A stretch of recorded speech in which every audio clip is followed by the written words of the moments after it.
फाट गइल चलिया होलिया खेलहु ना पइनी साचे कहतानी हम फेरा में पड़ी गइनी फाट गइल चलिया होलिया खेलहु ना पइनी साचे कहतानी हम फेरा में पड़ी गइनी दरबारवा से मतली हबे ना हो ना तो धास दी पएना दरबारवा से मतली हबे ना हो ना तो धास दी पएना।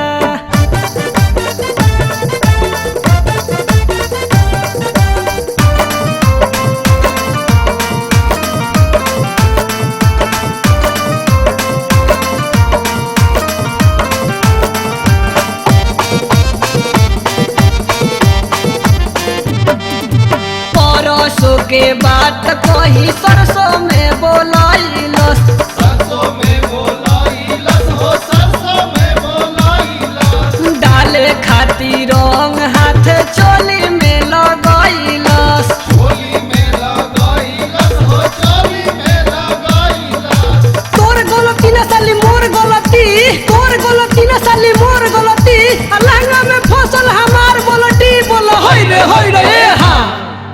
परसों के बात कही सरसों में बोलाइलस डाले खातिर रंग हाथ चोली में लगाइलस छन से छनक गइल नैना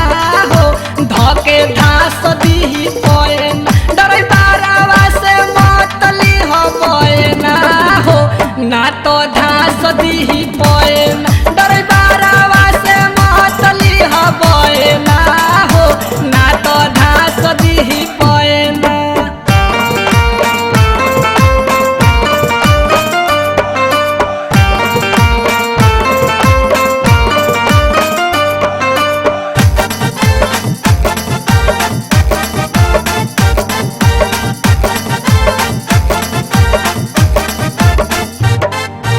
दूध जनी दीह ना तो क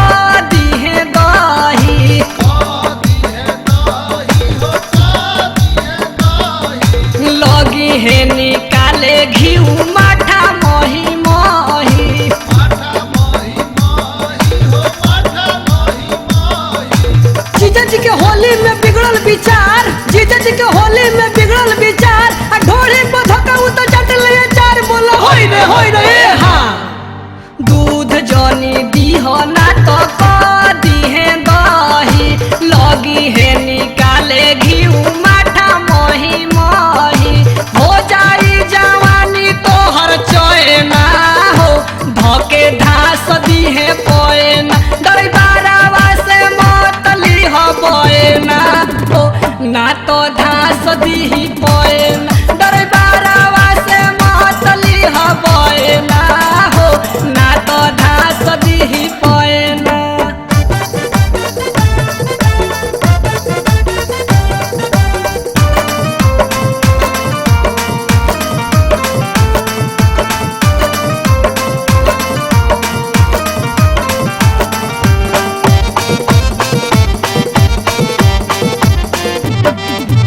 हाकिम हुकुम जी से रही हो तू बच के राही हाथू बाज के हो राही हाथू बाज के देव झानाकार दिलीप पवन डलिहे सट के पावन डले साट के हो पावन डले साट के हाकिम भौजी लगावेली माया हाकिम भौजी लगावेली माया पवन के देख के उघार देली सया बोल होई रे हाँ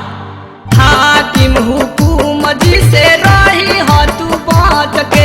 देव झानाकार दिलीप पवन डलिहे सट के और चलिया से ले लू बएना हो धके धास दीहे पएना दरबारवा से मतली हबे ना हो ना तो धास दीहे पएना